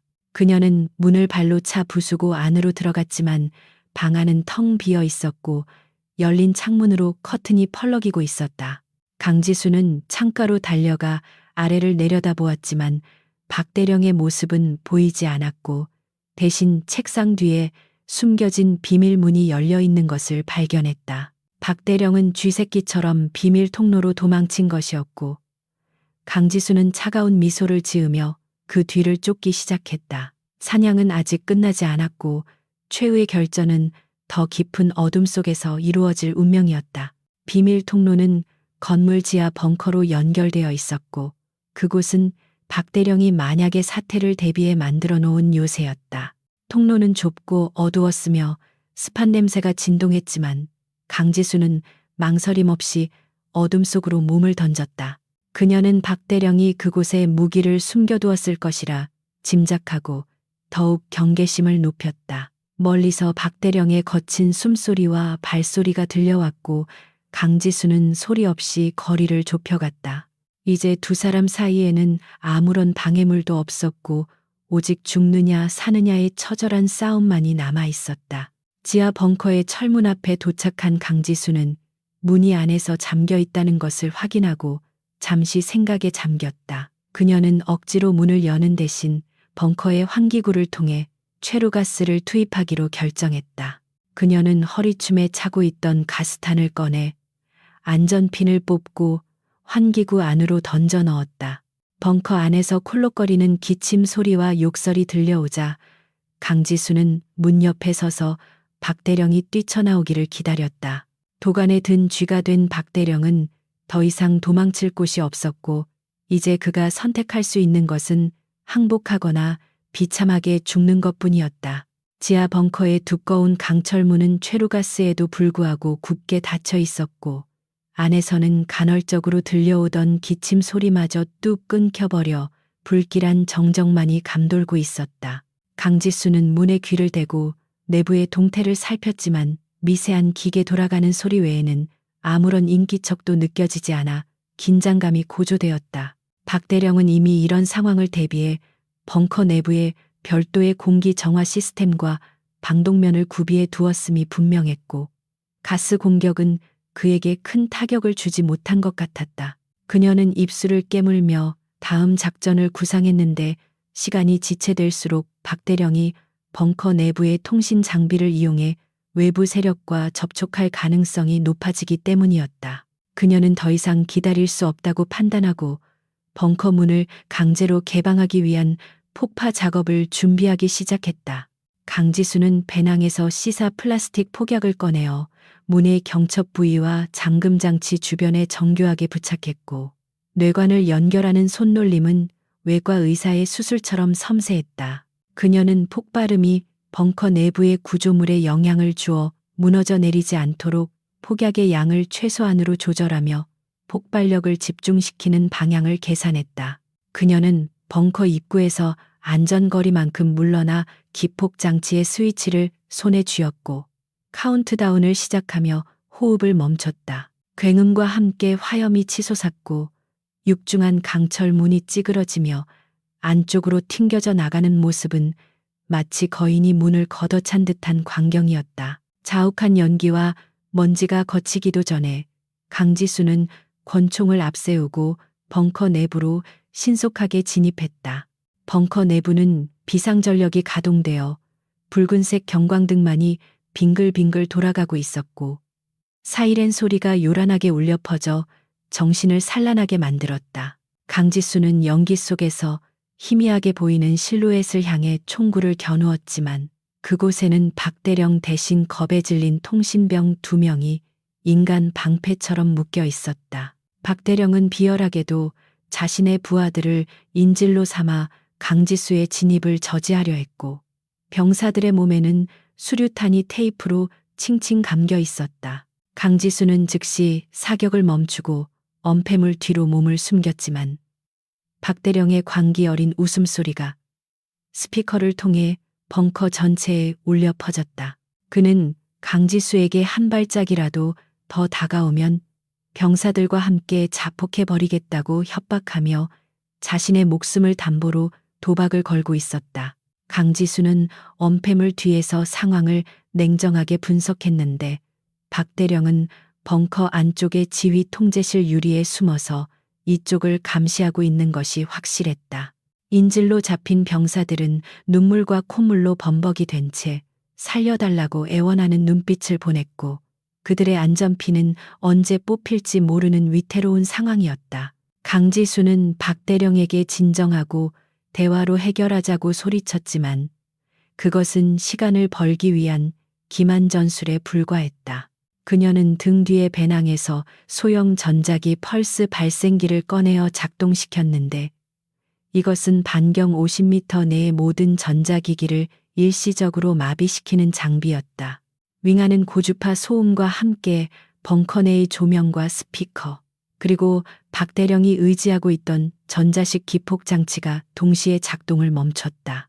모든 빛이 사라지고 벙커가 칠흑 같은 어둠에 잠기자 박대령의 당황한 고함 소리가 들려왔고 강지수는 이 틈을 놓치지 않고 야간 투시경을 착용했다. 녹색 형광빛으로 보이는 세상 속에서 그녀는 표범처럼 빠르게 움직여 인질들에게 다가갔고 순식간에 수류탄의 연결선을 절단하여 무력화시켰다. 그녀는 병사들에게 조용히 밖으로 나가라는 수신호를 보냈고 병사들은 떨리는 다리로 기어 서둘러 벙커를 빠져나갔다. 이제 벙커 안에는 오직 강지수와 박대령 2사람만이 남게 되었고 방해물은 모두 사라졌다. 강지수는 천천히 지휘 통제실 쪽으로 걸어가며 자신의 위치를 노출시키지 않기 위해 발소리를 완전히 죽였다. 지휘 통제실 안에서 박대령은 예비 전력을 찾기 위해 허둥지둥하고 있었는데 갑작스러운 정전의 공포심이 극에 달해 있었다.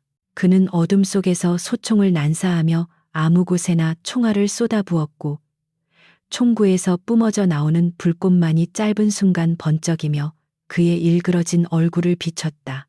강지수는 총알이 빗발치는 와중에도 침착하게 박대령의 위치를 파악하고 사각지대를 파고들어 유리창을 깨고 안으로 진입했다.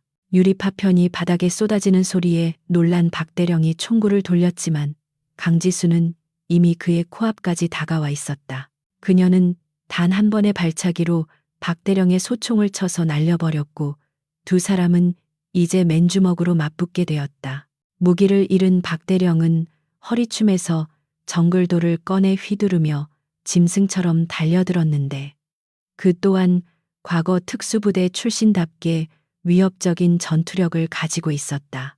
날카로운 칼날이 강지수의 목을 스치고 지나가며 얕은 상처를 냈지만 그녀는 물러서지 않고 오히려 거리를 좁히며 반격의 기회를 노렸다. 박대령은 힘과 체격에서 우위를 점하고 있었지만 오랜 세월 안일한 생활과 술에 찌들어 반응 속도가 예전 같지 않았다. 강지수는 그의 둔탁한 움직임을 간파하고 칼을 쥔 그의 손목을 낚아채 비틀며 명치를 무릎으로 가격했다. 컥하는 소리와 함께 박대령이 뒤로 주춤거렸지만 그는 고통을 참아내며 다시 칼을 휘둘러 강지수를 구석으로 몰아붙였다. 좁은 통제실 안에서 벌어지는 격투는 처절하고 잔혹했는데 책상과 모니터가 부서지며 파편들이 사방으로 튀었다.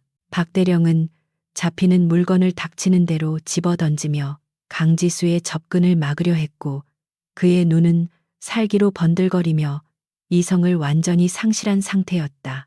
그는 강지수에게 네가 아무리 발버둥 쳐봐야 세상은 바뀌지 않는다며 자신의 타락을 정당화하려 했지만 강지수는 대꾸할 가치도 없다는 듯 침묵으로 일관했다.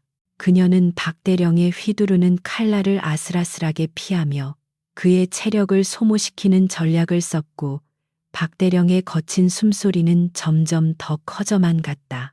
강지수는 결정적인 순간을 위해 자신의 체력을 온존하며 냉철하게 상황을 주시하고 있었다. 박대령이 지쳐서 동작이 커진 순간 강지수는 몸을 낮춰 그의 품 안으로 파고들었고 팔꿈치로 그의 턱을 올려쳐 뇌진탕을 유발했다. 박대령의 고개가 뒤로 젖혀지며 중심을 잃자 강지수는 그를 바닥으로 쓰러뜨리고 올라타 그의 팔을 등 뒤로 꺾어 제압하려 했다.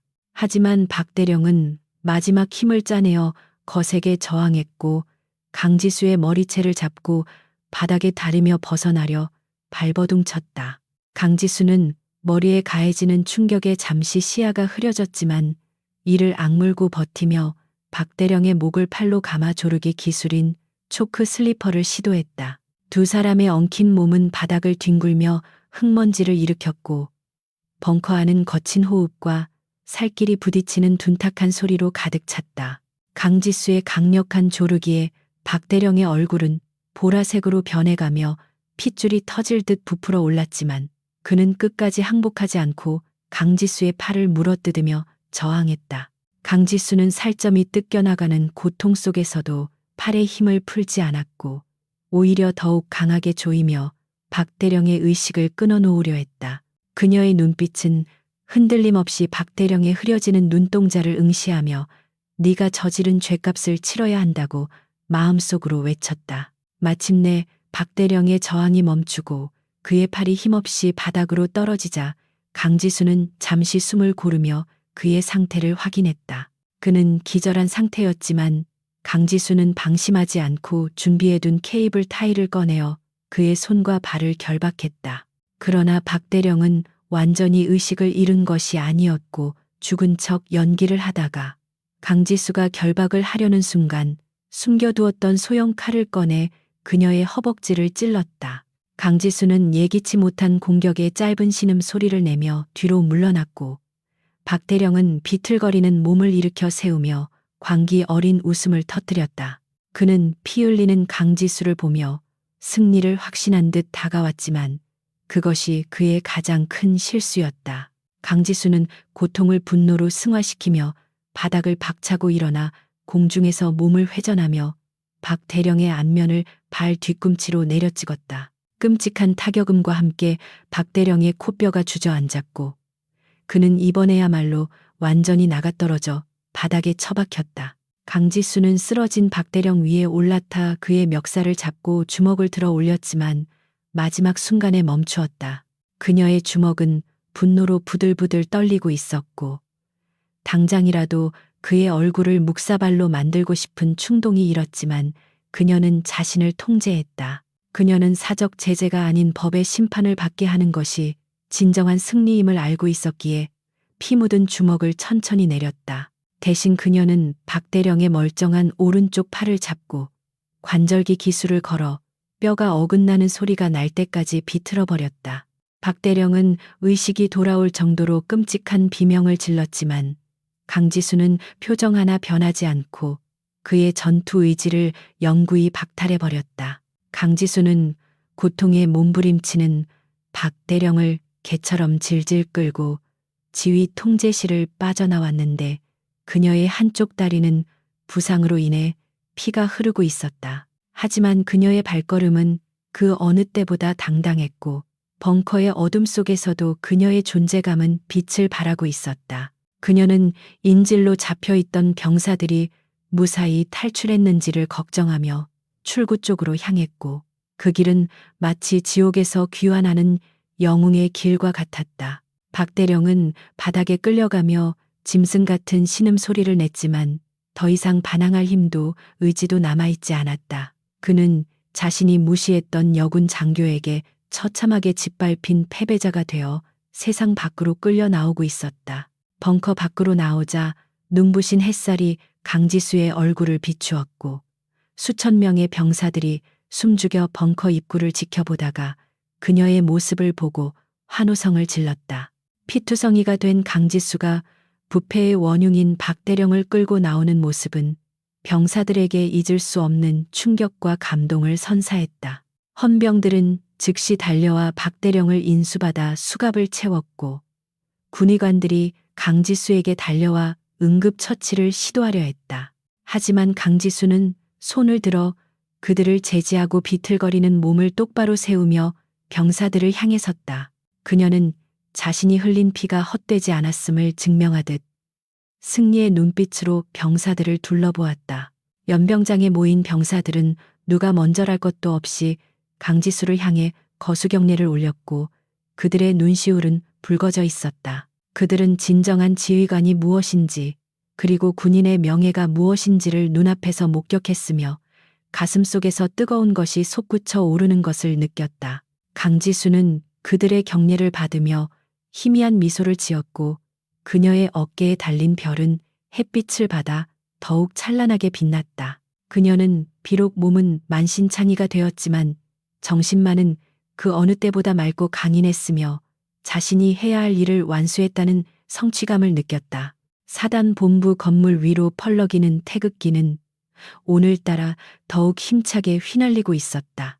그때 멀리서 국방부 장관과 헌병 수사관들을 태운 헬기 편대가 굉음을 내며 날아오고 있었고 부대 상공을 선회하기 시작했다.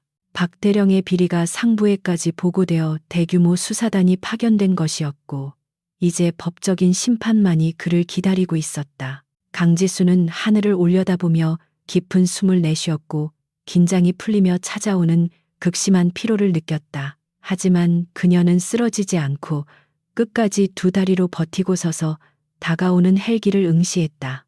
그녀의 전쟁은 끝났지만 군의 정의를 바로 세우기 위한 싸움은 이제 막 시작된 것이나 다름없었다. 거대한 헬리콥터의 프로펠러가 일으키는 강력한 회오리 바람이 연병장의 흙먼지를 사방으로 날려보냈고 그 굉음은 마치 하늘이 무너지는 소리처럼 고막을 때렸다. 국방부 장관과 군 수뇌부가 탑승한 헬기가 착륙하자 중무장한 헌병 특수임무대가 신속하게 쏟아져 나와 주변을 완전히 봉쇄했다. 그들의 등장은 이 사태가 단순히 일개 사단 내부의 문제가 아니라 국가적인 차원에서 다루어질 중대한 사건임을 시사하고 있었다.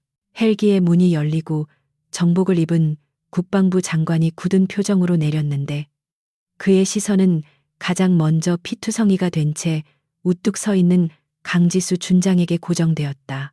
장관은 707 부대의 전설인 그녀가 처참한 몰골로 서 있는 모습을 보고 경악을 금치 못했으며 사태의 심각성을 뼈저리게 실감했다.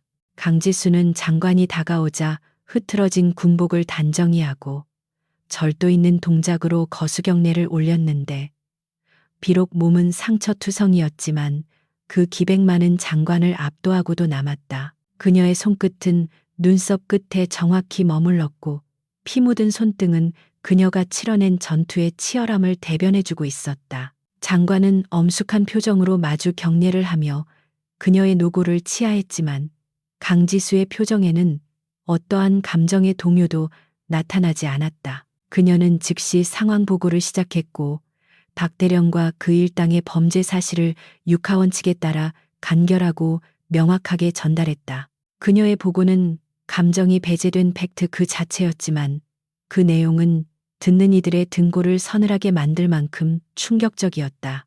헌병 수사관들은 강지수가 지목한 장소에서 박대령이 숨겨둔 비밀 장부와 녹음 파일, 그리고 무기 밀매 증거들을 확보하기 시작했다. 박대령은 수갑을 찬 채 바닥에 무릎 꿇려 있었는데 그의 눈동자는 초점을 잃고 허공을 응시하고 있었으며 입가에는 허탈한 웃음이 걸려 있었다. 한때 이 부대에서 제왕처럼 군림했던 그의 몰락은 너무나도 빠르고 비참하게 이루어졌고 그 모습은 권력무상이라는 말을 실감케 했다. 그를 따르던 장교들과 부사관들 또한 줄줄이 체포되어 트럭에 실려갔고 그들의 가족들이 보게 될 뉴스 화면을 생각하며 고개를 들지 못했다. 사단본부 건물 앞은 순식간에 거대한 범죄 현장 검증 장소로 변해버렸다. 강지수는 군의관이 다가와 상처를 치료하려 하자 손을 들어 제지하며 아직 할 일이 남아있다고 정중히 거절했다. 그녀는 다리에 박힌 칼에 찔린 상처 때문에 서 있는 것조차 고통스러웠지만 정신력으로 버티며 연병장에 모인 병사들을 향해 몸을 돌렸다. 천여 명의 병사들은 숨소리조차 죽인 채 그녀를 바라보고 있었고 그들의 눈빛에는 존경과 감사가 뒤섞인 뜨거운 무언가가 흐르고 있었다. 강지수는 그들에게 마지막으로 해주고 싶은 말이 있었고 그것은 단순히 상관으로서의 훈시가 아니라 인생의 선배로서 전하는 진심 어린 조언이었다. 그녀는 마이크를 잡고 깊은 숨을 들이쉬며 병사들의 가슴을 울릴 준비를 마쳤다. 강지수의 목소리는 스피커를 타고 연병장 구석구석으로 퍼져나갔는데 그것은 웅변가의 화려한 언변이 아니라 전사의 투박하지만 진실된 외침이었다. 그녀는 병사들에게 고개를 들라고 명령하며 너희들은 죄인이 아니라 이 나라를 지키는 가장 숭고한 존재임을 잊지 말라고 당부했다. 그녀는 부당한 명령에 불복종하는 것은 죄가 아니며 정의롭지 못한 권력에 침묵하는 것이야말로 군인으로서 가장 큰 수치라고 역설했다. 그녀의 말 한마디 한마디는 병사들의 가슴 속에 깊이 박혀 그동안 억눌려왔던 자존감을 회복시켜 주었다. 병사들은 서로의 얼굴을 바라보며 자신들이 결코 하찮은 존재가 아님을 깨닫고 눈시울을 붉혔다. 그녀는 또한 이번 사건이 단순히 박대령 한 사람의 처벌로 끝나서는 안 되며 너희들 스스로가 깨어 있어야만 다시는 이런 일이 반복되지 않는다고 강조했다. 군대는 지휘관의 것이 아니라 국민의 것이며 너희가 입고 있는 군복은 그 무엇보다 무겁고 명예로운 책임임을 상기시켰다. 그녀는 자신이 떠난 후에도 부당한 대우를 받거나 비리를 목격한다면 주저하지 말고 목소리를 내라고 독려했다. 강지수의 연설이 끝날 무렵 연병장 곳곳에서는 흐느끼는 소리가 들려왔고 그것은 슬픔의 눈물이 아니라 감동과 각성의 눈물이었다. 그녀는 병사들에게 마지막으로 거수경례를 올렸고 병사들은 그 어느 때보다 우렁찬 함성으로 화답했다.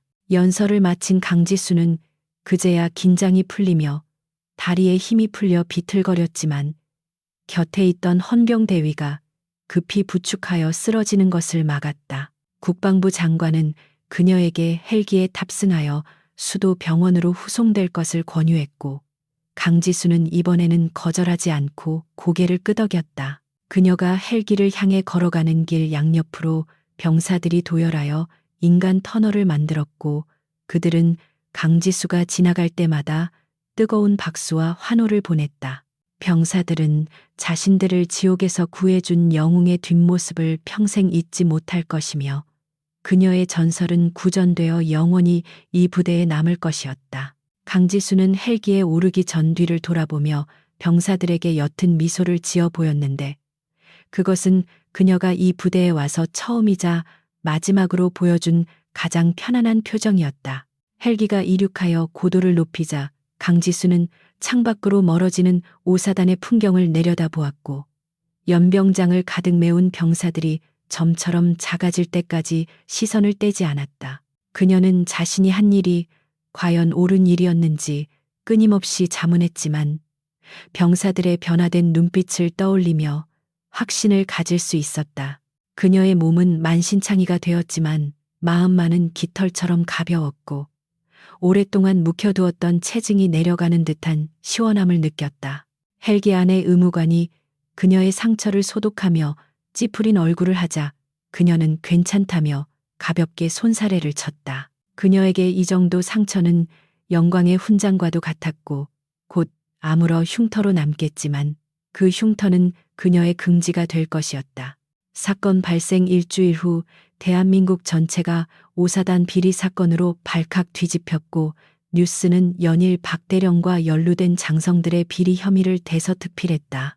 박대령이 숨겨둔 비밀 장부 덕분에 군납 비리의 카르텔이 고구마 줄기처럼 줄줄이 엮여 나왔고 국방부는 대대적인 숙청 작업을 감행했다. 국민들은 분노하면서도 용기 있게 비리를 파헤친 강지수 준장에게 열광적인 지지를 보냈고 그녀는 순식간에 국민 영웅으로 떠올랐다. 하지만 강지수는 언론의 인터뷰 요청을 모두 거절하고 병원에서 치료에만 전념하며 외부와의 접촉을 차단했다. 그녀는 자신이 영웅이 되는 것을 원치 않았으며 그저 군인으로서 해야 할 일을 했을 뿐이라고 생각했다.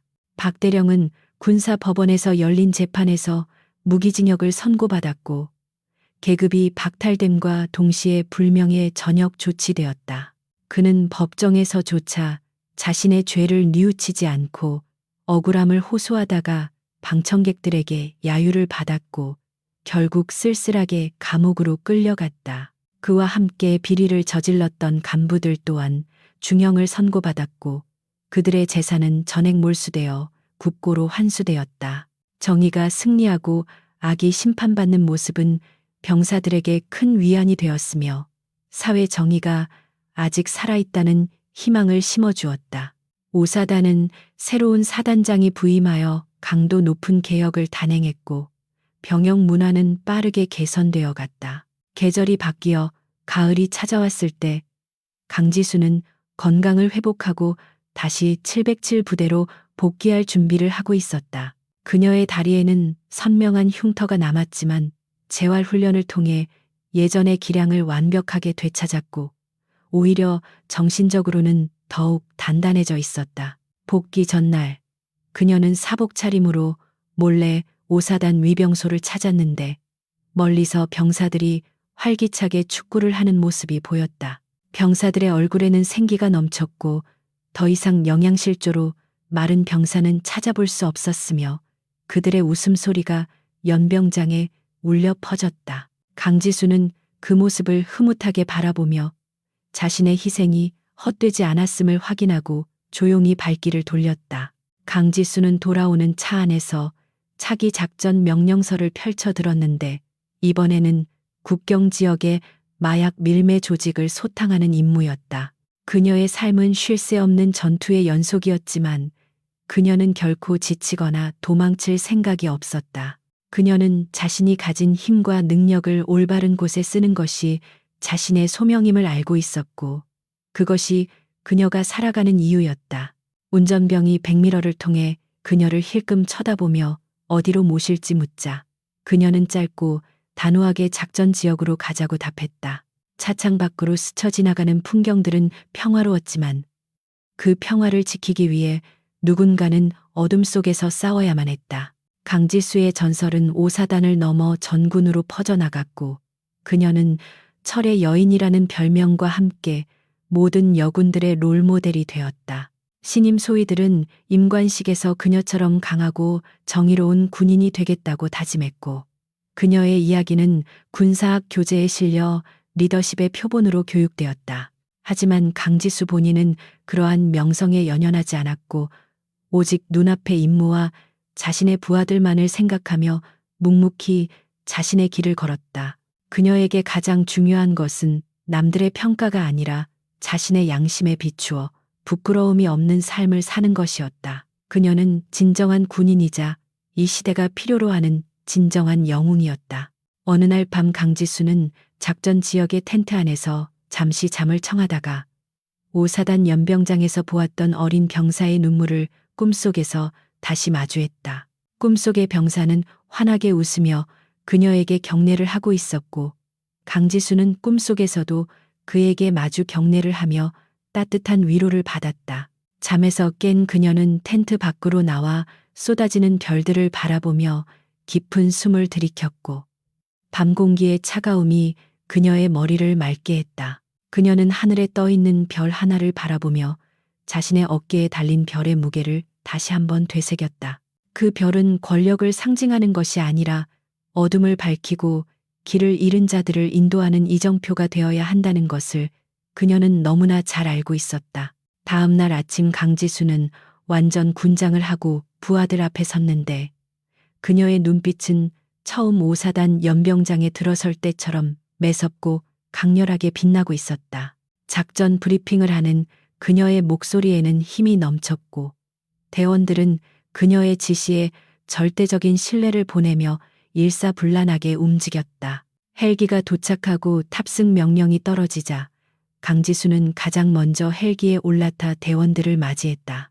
프로펠러가 돌기 시작하며 흙먼지가 피어올랐지만 그녀는 더 이상 흔들리지 않았고 목표를 향해 곧장 날아갈 준비를 마쳤다. 그녀의 전쟁은 끝나지 않았고 정의를 향한 그녀의 행군은 영원히 계속될 것이었다. 마지막으로 강지수의 헬기가 지평선 너머로 사라질 때 지상에 남겨진 사람들은 오랫동안 그곳을 응시하며 그녀의 무사 귀환을 기원했다. 세상은 여전히 불합리하고 부조리한 일들로 가득 차 있지만 강지수와 같은 사람들이 존재하는 한 희망의 불씨는 결코 꺼지지 않을 것이었다. 오사단의 낡은 연병장 흙바닥에 스며들었던 그녀의 피와 땀은 거름이 되어 새로운 정의의 싹을 틔웠고 그 싹은 언젠가 거대한 나무가 되어 군을 지탱할 것이었다. 이야기는 여기서 끝이 나지만 그녀가 남긴 울림은 사람들의 가슴 속에서 영원히 메아리칠 것이다.